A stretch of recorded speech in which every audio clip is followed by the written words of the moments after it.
Hi నమస్తే welcome to Myra media. నేను మీ KVR. Telangana assembly ఎన్నికలు ముగియడంతో ఇప్పుడు రాష్ట్ర దేశ ప్రజల దృష్టి మొత్తం ఆంధ్రప్రదేశ్ రాజకీయాలపై నెలకొని ఉంది. అయితే రీసెంట్గా తెలంగాణ ఎన్నికల్లో బీజేపీతో పొత్తుతో కలిసి ఎన్నికలకు వెళ్ళిన జనసేన ఎక్కడ కూడా తనదైన ప్రభావం చూపించలేకపోయింది. ఒక్క కూకట్పల్లిలో మినహా ఎక్కడ ఆశించినన్ని ఓట్లు ఆ పార్టీ సాధించలేకపోయింది. ఈ నేపథ్యంలో బీజేపీ జనసేనను కరివేపాకులాగా తీసి పక్కన పెట్టేసింది.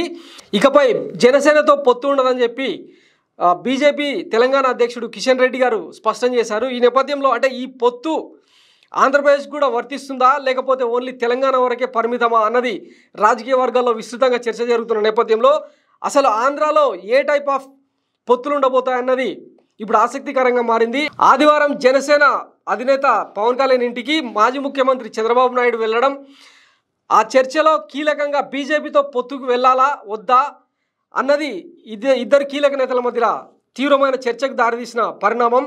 ఈ నేపథ్యంలో అంటే ఒకవైపు జనసేన ఆల్రెడీ ఎన్డీఏలో భాగస్వామిగా ఉన్న నేపథ్యంలో మరోవైపు చంద్రబాబు బీజేపీతో పొత్తుకు సంసిద్ధత వ్యక్తం చేయట్లేదని చెప్పి కథనాలు వినిపిస్తున్నాయి.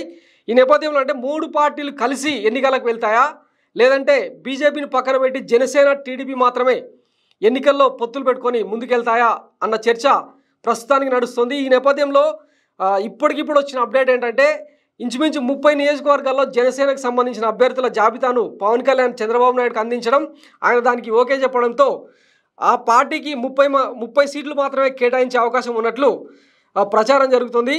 ఇక బీజేపీతో పొత్తు ఉంటుందా లేదా అన్నది ఢిల్లీకి వెళ్ళి తేల్చుకునే పనిలో జనసేన అధ్యక్షుడు పవన్ కళ్యాణ్ ఉన్నట్టు తెలుస్తుంది. దీనికి సంబంధించి త్వరలోనే ఆయన ఢిల్లీకి వెళ్ళి బీజేపీ హైకమాండ్ పెద్దలను కలుస్తారని చెప్పి ఆ పార్టీ నేతలు చెప్తున్నమాట.